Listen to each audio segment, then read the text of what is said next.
Inicialmente necesitamos unos buenos registros de los resultados en salud de los pacientes del cáncer y que lo hagan como quieran, pero la idea es que conozcamos las variables de supervivencia, calidad de vida y estas relacionadas.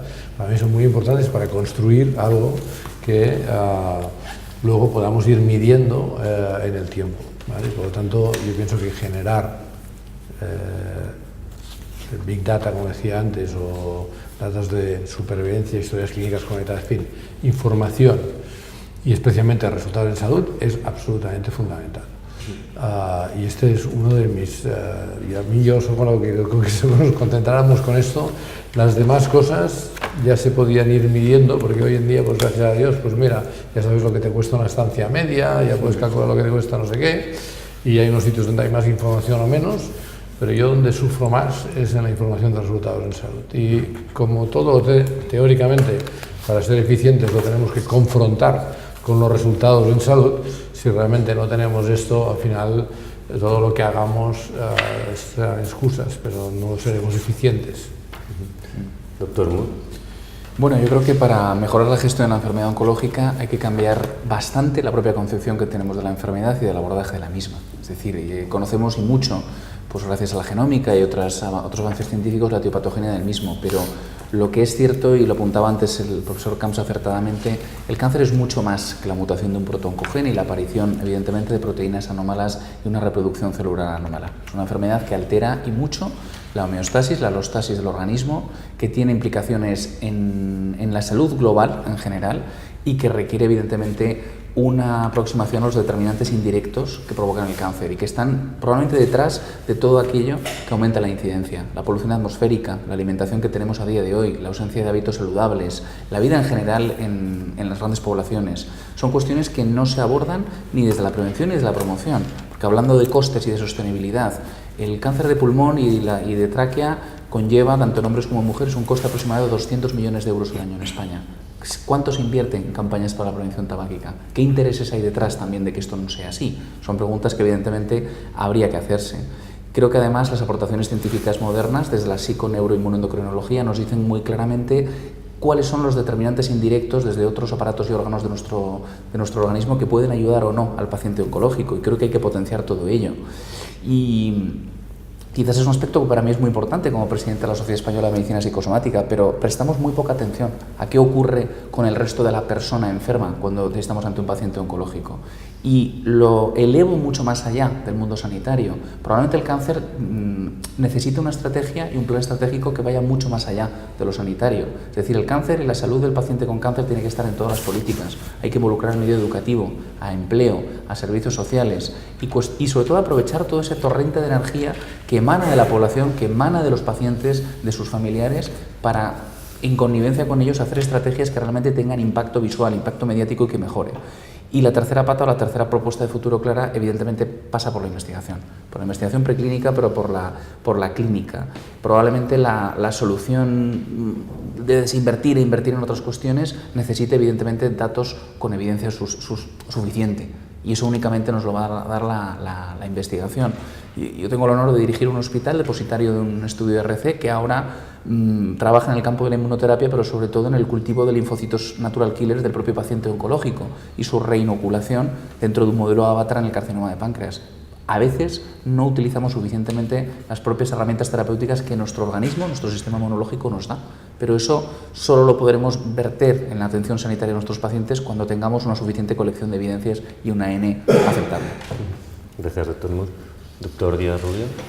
Bueno, yo como conclusiones, lo primero que me gustaría es decir que realmente podemos decir todos que tenemos un sistema sanitario realmente bueno en España, ¿no? Sobre todo cuando uno se compara con otros países, pues se da cuenta que realmente lo que se ha conseguido, en fin, en los últimos 40, 50 años, pues ha sido algo grandioso, ¿no? Tener un sistema universal y un sistema en el que los pacientes son atendidos, tanto ya en la medicina pública como en la medicina privada, no nos olvidemos de ella, que también en algunas comunidades llega casi al 20 o el 25% de atención a la población, ¿no?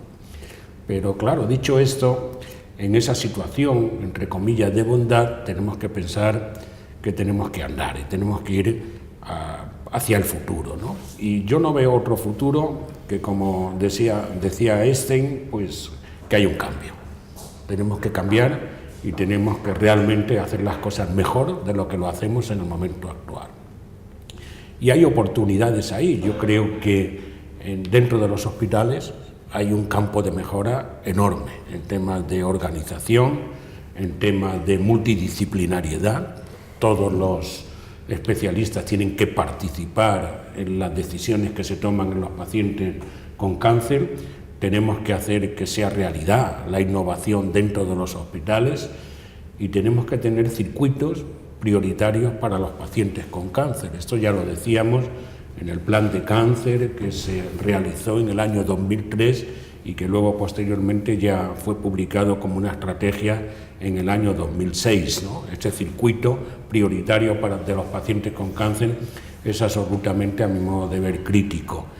Y en este aspecto entra la atención primaria que hemos dicho anteriormente. También la atención primaria debemos de alguna manera implicarla para que realmente podamos conseguir el mayor beneficio para los pacientes, ¿no?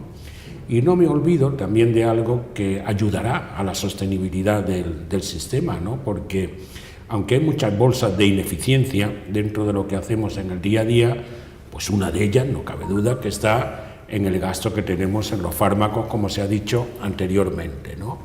¿Y esto con quién nos relacionamos? Pues nos relacionamos con la industria farmacéutica, ¿no? Y en este sentido yo creo que también hay que buscar soluciones para que realmente todos los pacientes tengan acceso a los fármacos y además también pues que eso siga siendo un negocio para la industria farmacéutica, no cabe duda, porque viven de eso, ¿no? Pero yo creo que tenemos que ir a fórmulas más imaginativas en la relación con la industria farmacéutica para entre todos conseguir realmente que en esta problemática que es el campo del cáncer pues podamos llegar a tener mejores resultados y además que lo podamos mantener, ¿no? Gracias, doctor Villarrubia. ¿Y doctor Camps? Pondría sobre la mesa otra vez el coste que para nuestra sociedad tiene el cáncer y que este informe pues, nos habla de ello. Un mínimo de 7.800 millones de euros, con una horquilla muy amplia que quizás llegaría a los 12.000 y que además no se contemplan aspectos vitales, como hemos comentado antes, donde la actividad asistencial oncológica ambulatoria, que es el 80% de esos costes, no se contemplan porque no se miden en estos momentos, es imposible. De manera que yo creo que una sociedad que se está jugando estos, aunque solo sea desde el punto de vista económico, estos miles de millones de euros, no puede permanecer impasible y no organizarse. Y organizarse de una manera lo más inteligente posible, porque, como hemos subrayado antes, lo que se nos viene va a ser peor y más complejo. Y en este sentido, pues, y desde la posición de privilegio, como decía el profesor Villarrubia, de nuestro sistema sanitario, esta posición de privilegio nos puede permitir el sentarnos en mesas, y yo creo que este debate es un buen ejemplo y quiero agradecer el poder haber participado en él, de cómo clínicos, economistas, gestores, etcétera, gente muy preocupada desde distintos sectores, pues somos capaces de sentarnos en mesas e intentar llegar a alguna conclusión que nos permita al menos producir cambios culturales. Cambios culturales, perdón, con la finalidad de hacer acciones en el mismo sentido y que yo creo que debían de concretarse en un nuevo plan nacional estratégico, organizativo del Servicio Nacional de Salud, donde además hubiera fondos para poder llevarlos a cabo y donde de verdad se produjese un cambio de timón, que yo creo que es lo que nuestros pacientes necesitan en los próximos años.